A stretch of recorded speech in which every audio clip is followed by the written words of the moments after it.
Hello and welcome. Now I'd like to talk about the Seiko Solar Golden Tuna. What I have here is the SNE556, and this is exactly the same watch as the SNE498.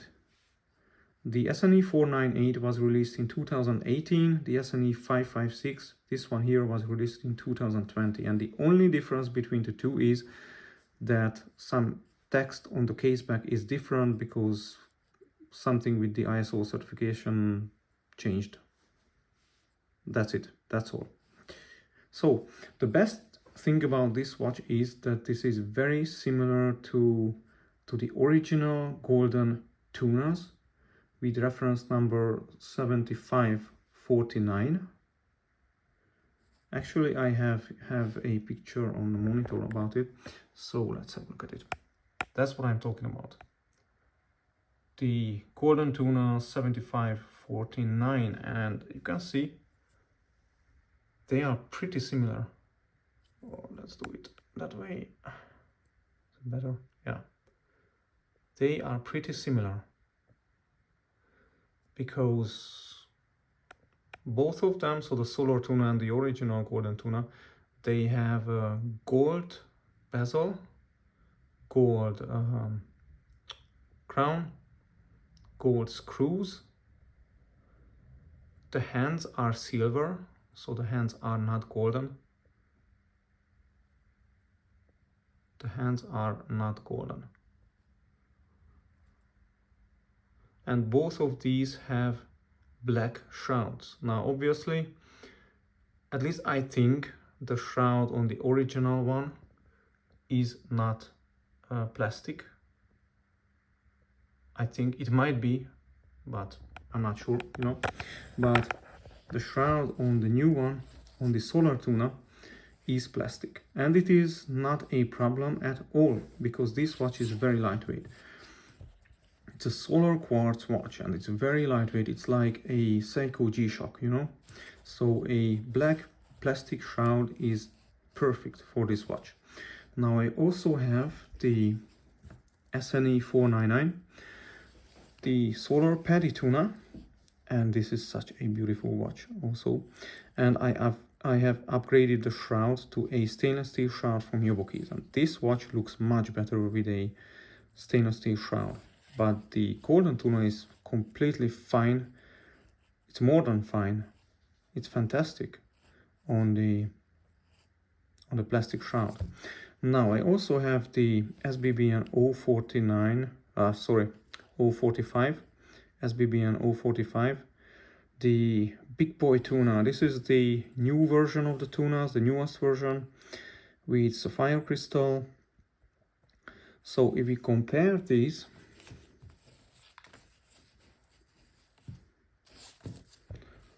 obviously the design is very similar, and I would say that the Solar Tunas are like a lightweight version of the big boy tuna, the SBBN tuna. Because this tuna here, the SBBN tuna, this is like on a different level. It doesn't mean that the Solar Tunas aren't good watches. They are fantastic watches. They are very lightweight watches. But still the SBBN is just different. Especially with this under-domed crystal, with these distortions, under-domed sapphire crystal. Yeah, amazing. These tunas are amazing, and the SBBN tuna is really special. So back to the golden Tuna. This is a fantastic watch, but there is one thing about it which could be better, and this is lume. Now, don't get me wrong, this is Seiko Lumi Bright, it's awesome, but you know that the SBBN Tuna has the best lume in the universe. The tunas have the best lume. And the Paddy Tunas, they have the best lume after the SBBN Tunas. Really. The Paddy Tuna here has a brighter and stronger lume than the golden Tuna. And this is crazy. And you can see the loom plots on the paddy are more flat, and the hour markers and the hour hand, they glow blue. The minute hand and the red portion of the bezel insert glows green. Now on the golden tuna, everything glows green, and the loom plots are like bubbles, you see. They are like bubble, and on the paddy they are more flat. And for some reason the loom on the paddy is just better. It's brighter, and it is brighter for longer. So yeah, if I have to arrange it in the order of loom strength, the strongest is the SBBN, of course. This is the strongest loom in the universe. I mean, generally tunas have the strongest loom, and MM300 watches, you know, the Marine Master watches have the strongest loom in the universe. And then the paddy tuna. The paddy tuna has also amazing loom. And then this one. Now the solar golden tuna has just an average Seiko Prospex Loomy Bright diver loom, you know. This one has an average loom.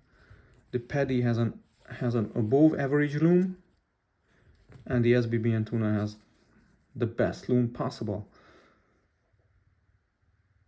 Yeah, so these are fantastic, beautiful watches, and yeah, I just like them so much. And I think if you want to get into the tunas, you really want to have, I think if you like the design, if you like the style, the big boy tuna, so to say, the big boy tuna, the SBBN, because the quality on this is just it's just next level compared to the other Seikos that I have. And this is just so beautiful. And the solar tuna is like a lightweight version. So the big boy tuna could be a version which like your nice watch, and the solar tuna is a beater, you know. Of course, all tunas take the beating, you know, I think any beating. Yeah, I think that's it about these watches. Tunas are awesome. And yeah, by the way, one more thing, the bezel action. The bezel action on this one is fantastic. This one has the best bezel action. The SBBN tuna has a buttery smooth bezel action, but it's just way too smooth. There is so little resistance. I like a more firm bezel action, like this one. Now the paddy tuna, it's okay. It's just okay, and it's misaligned. So the best bezel action goes to the golden solar tuna. It just really, it feels good, it sounds good. The alignment is perfect, at least as much as I can see it. On the SBBN, the alignment is also perfect, but it's just way too buttery smooth for me. Yeah. Oops. One more thing, just because I talked about the text on the case pack. So the SNE556 says divers watch 200 meters, you see? Divers watch 200 meters. And the SNE498 is the same as the 499 as far as the text on the case pack goes. It says air divers 200 meter. So that's the difference. Okay, that's it, I think. Thanks for watching. Goodbye.